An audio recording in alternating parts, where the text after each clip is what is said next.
Join பண்ணலாம் அப்படின்னு சொல்லிட்டு. ஆமா ஆமா. ஆ, அது கரெக்டு தான். இப்படி பொறுமையா செய்யணும், தனிமையில செய்யணும்.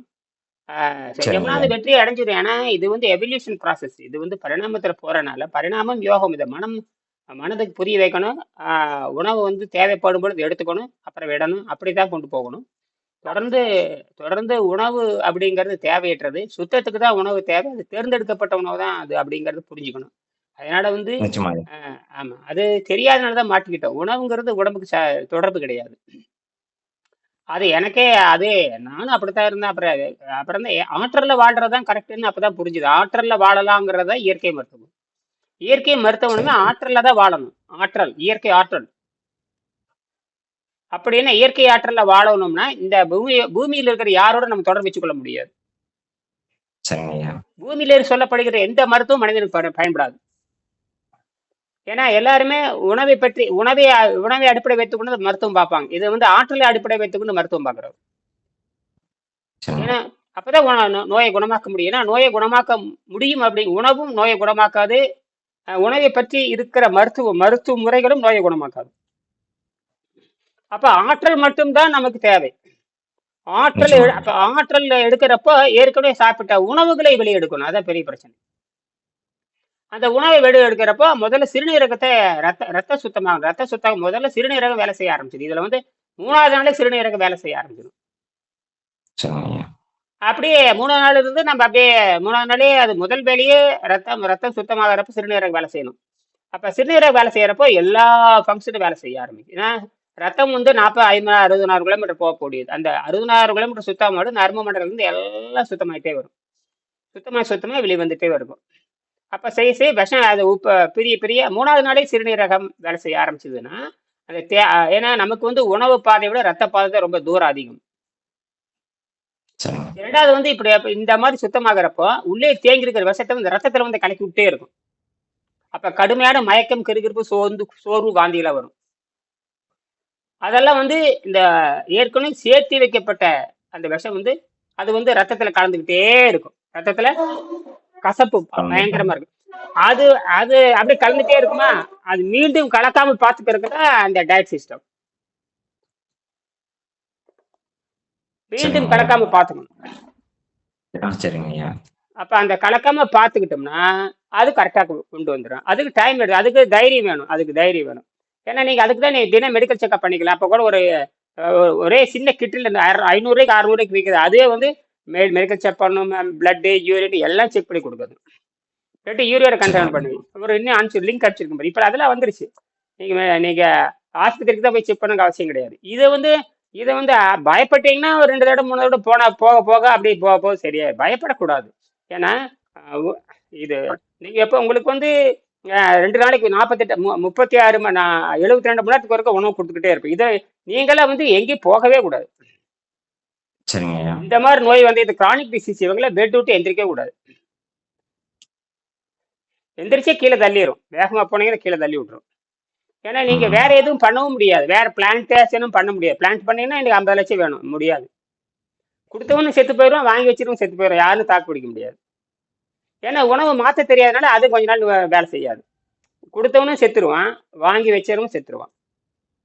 ஏன்னா சாவு நோக்கி தான் எல்லாம் கொண்டு. ஏன்னா உணவு பழக்கம் இருந்துட்டே இருக்கும் இல்லையா? உணவு பழக்கம் இருந்துட்டே இருந்ததுன்னா அது உங்களுக்கு கிட்னி வாங்கி வச்சாலும் அது இறந்து தான் போகணும். அதெல்லாம் சாட்சி அதெல்லாம். ஏன்னா உடம்பை வந்து உணவையே ஏற்றுக்கொள்ளாத பொழுது வேற உறுப்பு எப்படி ஏற்றுக்கொள்ளும்? உணவோட தான் இந்த கிட்னி ஃபெயிலியர் வந்துச்சு. அப்ப எப்படி நீங்க வேற ஒரு உறுப்பு வாங்கி வச்சீங்கன்னா அதை விட கடுமை எதிர்க்க ஆரம்பிக்கும். அப்ப ஒரே வழி இயற்கையின் ரகசியத்தை புரிஞ்சுக்கிறது தான். இயற்கை அது வந்து ஜீரண நிறுத்தணும். அப்ப 2வது வந்து நீங்க நினைச்சு சாப்பிட இந்த மாதிரி சிறுநீரக கோளாறு வந்தவங்க நினைச்சது திங்கவும் முடியாது.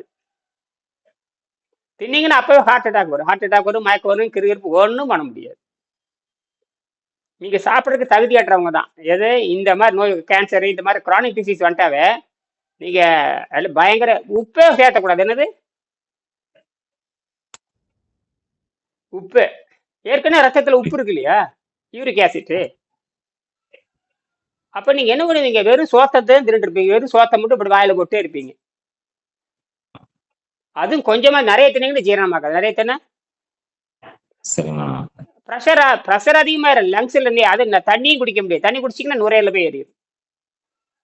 அது ஏற்கனவே நுரையீரல நீங்க சாப்பிட்ற உப்புல அதுல போய் நிற்கும். அதிகமா ஒரு 500 மில்லி 600 மில்லி குடிச்சிங்கன்னா நேரம் நுரையீரலுக்கு போய் ஆளை கொண்டே போடும். இப்ப அது ஒண்ணுமே பண்ண முடியாது. இது கிரானிக் டிசீஸ். இது ரொம்ப பயங்காற்ற உணவு. இந்த பயங்காற்ற இது.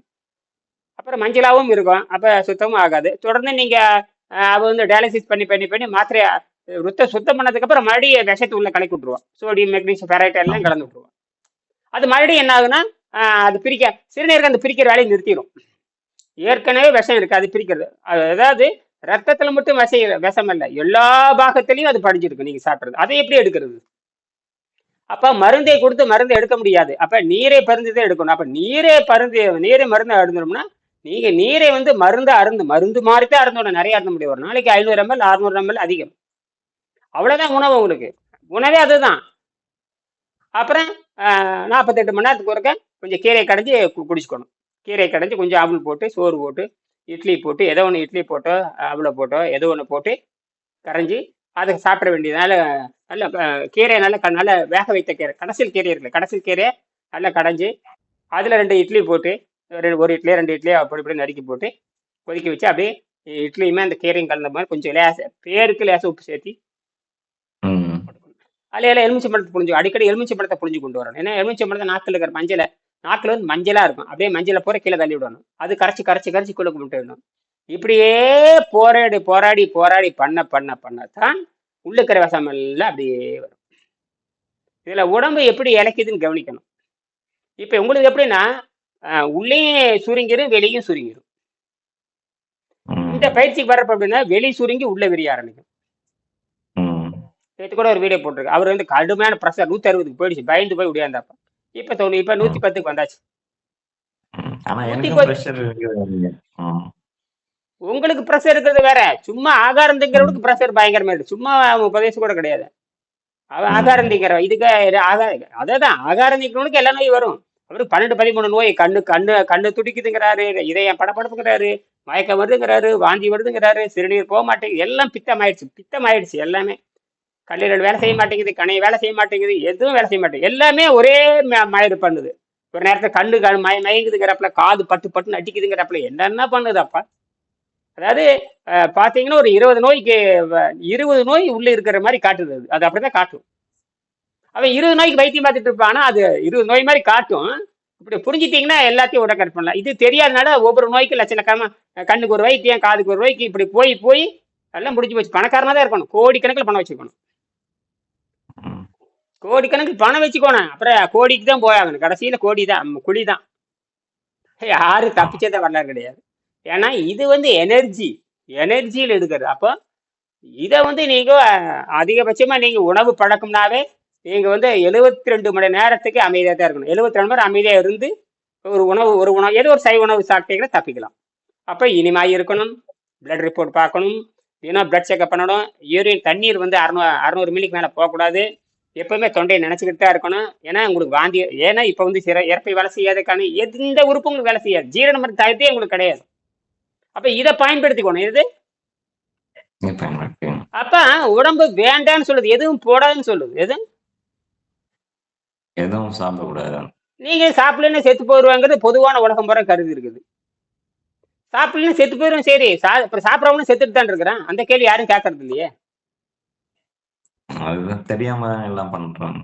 உலகமே வெள்ளைக்காட்டுக்கே தெரியாது. அதனாலதான் வெள்ளைக்காட்டு போய் மாட்டிட்டு நாம. இது பரிணாம அறிவியல். அதனாலதான் இதுதான் ஜெயிக்கும். ஏன்னா எப்படி பார்த்தாலும் மரணம், இந்த மரணத்திலிருந்து மரணத்தை வெல்றதா நோய், அந்த நோயை வெல்றதான் மருத்துவம். இங்க நோயை வெல்றதுக்கான மருத்துவமே இல்லையே. அப்ப மருத்துவம் என்பது என்ன, தூய்மைன்னு வருது. அந்த தூய்மை தான் இது. அப்ப தூய்மை செய்யறதுக்கு டைம் எடுத்துக்கணும். நீங்க 72 மணி நேரத்துக்கு ஒருக்காதான். அப்ப இனிமே துணை இருக்கணும். அப்புறம் இந்த கீரை வச்சுக்கணும். இது குறைந்தபட்ச உணவு, குறைந்தபட்ச தண்ணீர், அவ்வளவுதான். சுத்த காற்று இருக்கணும். சரிங்க ஐயா. இந்த டைம் நம்ம பண்றப்ப நம்ம அந்த ரத்தம் சுத்தம் பண்ணணுமா, இல்ல நம்ம தேவையில்லையா அந்த டைம் பண்றப்பலாம்? நம்ம அதெல்லாம் ஒண்ணு எப்படி டயாலிசிஸ் பண்ண வடுப்பு குறைஞ்சிடும். அப்படியே இந்த மஞ்சள பிரிய ஆரம்பிக்கும். இதே சிறுநீர் தானா பிரிய ஆரம்பிக்க வாய்ப்பு இருக்கு. சரிங்க. ஏன்னா நீங்க 72 மணி நேரத்துக்கு ஒருக்கிறது உணவை சாப்பிட போறீங்க.